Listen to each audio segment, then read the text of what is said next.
నీకు ఎప్పుడూ కూడా వెంకటాచల క్షేత్ర దర్శనానికి అవకాశం వస్తే నేను రానన్న మాట అనవద్దు. రానంటారేమో అన్న అనుమానం ఉంటే వెంకటాచలం రమ్మని అడగవద్దు.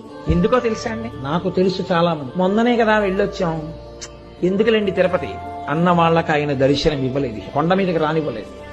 సేవ టిక్కెట్ చేతిలో ఉన్న అహంకారానికి పోయిన వాళ్ళకి సేవ లేకుండా చేసి పంపించిన సందర్భాలు ఒకటి కాదు, రెండు కాదు, నాకు ఎన్నో తెలుసు. నేను మీకు పరమ సత్యం చెప్తున్నాను.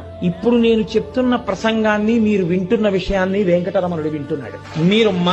నీకు ఎప్పుడూ కూడా వెంకటాచల క్షేత్ర దర్శనానికి అవకాశం వస్తే నేను రానన్న మాట అనవద్దు. రానంటారేమో అన్న అనుమానం ఉంటే వెంకటాచలం రమ్మని అడగవద్దు. ఎందుకో తెలుసా అండి? నాకు తెలుసు చాలా మంది. మొన్ననే కదా వెళ్ళొచ్చాం, ఎందుకులేండి తిరుపతి అన్న వాళ్ళకి ఆయన దర్శనం ఇవ్వలేదు, కొండ మీదకి రానివ్వలేదు.